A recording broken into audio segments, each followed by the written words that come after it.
tout bascule lors d'un dîner à l'Élysée. Il y a Brigitte, il y a Emmanuel Macron, et là on parle de la PMA et on parle de la France. Il maintient que la colonisation est un crime contre l'humanité, il maintient qu'il n'y a pas de culture française. Il m'explique que de toute façon la GPA c'est inéluctable, etc.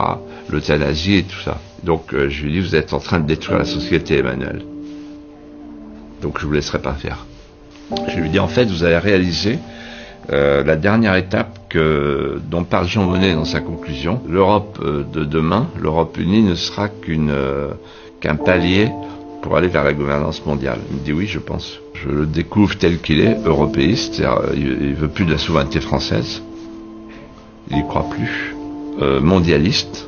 Il pense que la France est un morceau du marché planétaire de masse. Et multiculturaliste, c'est-à-dire qu'il fait de la France un terrain d'expérimentation pour une société multiculturelle, donc multiconflictuelle. Donc cet homme est dangereux. C'est un déconstructeur. L'autorité a disparu. L'identité avec Macron, il n'y en a pas, puisqu'il n'y a pas de culture française, donc il n'y a rien. Donc la France n'est plus souveraine. J'avais un ami qui disait, ben moi je vois autour de moi le gîte qui se démonte, la mosquée qui s'installe et le porte-monnaie qui se vide. Voilà. En fait, c'est un alchimiste. Alors il y a Brigitte qui regarde les corps nus. Vous croyez que c'est volontaire? Ah oui, tout à fait. Oui. Il n'a pas le goût de la France. Oui. Il a le goût du monde. C'est un Young Global Leader de Davos. C'est un mondialiste, profondément mondialiste. Il est fasciné par les GAFA, tout ça. Enfin, il ne faut jamais oublier une chose. C'est Emmanuel McKinsey.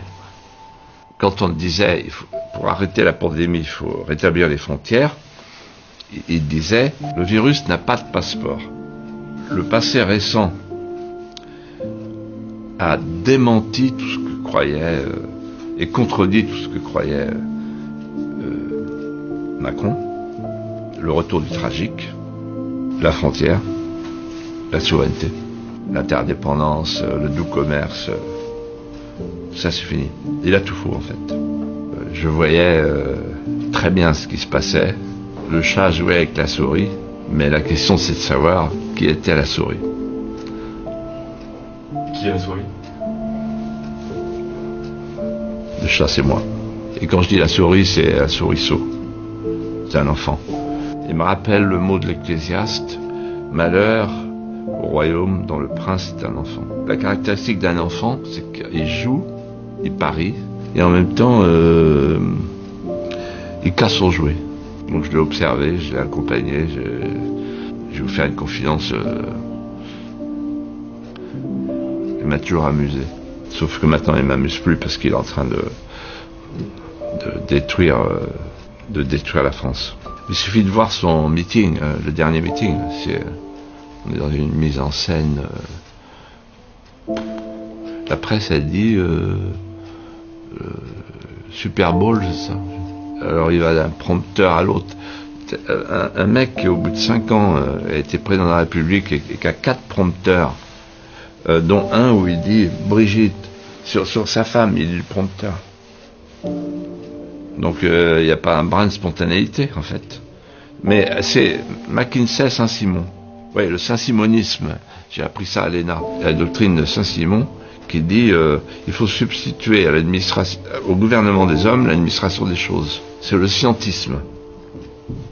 Donc il y a ça chez Macron et McKinsey, donc il y a l'idée que il vaut mieux confier le pouvoir à des cabinets comme un immortel.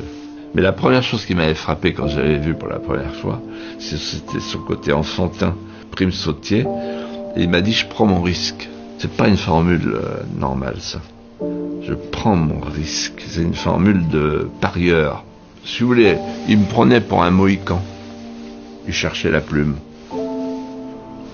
Et moi, je le prenais pour ce qu'il est, le parieur du Touquet.